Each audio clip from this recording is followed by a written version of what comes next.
Hi, welcome to random மாற்றம். அது என்னங்க ரேண்டம் மாற்றம்? நான் என்ன பண்ண போறேன்னா, ரேண்டமா ஒரு புக் எடுக்க போறேன். ரேண்டமான ஒரு பேஜ்ல இருந்து ஒரு விஷயம் படிக்க போறேன். உங்களுக்கு ஒரு புதிய சிந்தனை வேணும்னா இந்த சேனலை ஃபாலோ பண்ணிக்கோங்க. ஸோ இன்னைக்கு வந்து ராண்டா பைன் எழுதுனா மேஜிக் அப்படிங்கிற புக் என்கிட்ட இருக்கு. ஸோ என்னோட வாட்ச்ல வந்து 155 ஆகுது. 155 பேஜ் எடுக்கிறேன். அதுல என்ன இருக்குன்னு பார்ப்போம் இருங்க.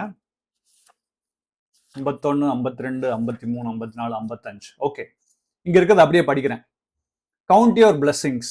Make a list of 10 blessings. Write why you are grateful. Reread your list. And at the end of each blessing, say thank you, thank you, thank you. And feel as grateful for that blessing as you can. So இந்த மாதிரி இந்த random thought வந்து பல வருஷங்களுக்கு முன்னாடி என்னோட life மாத்துச்சு. என் வேலைக்கு போயிட்டு இருக்கும்போது ரொம்ப ஸ்ட்ரெஸ்ட் அவுட்டாக இருந்தேன்.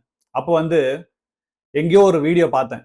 அதில் வந்து இந்த மாதிரி உங்களுக்கு இருக்கிற திங்ஸ்க்கு, உங்களுக்கு இருக்கிற லக்ஸரிஸ், உங்களுக்கு இருக்கிற அந்த வேலை, அதையெல்லாம் பற்றி லிஸ்ட் எழுதுங்க.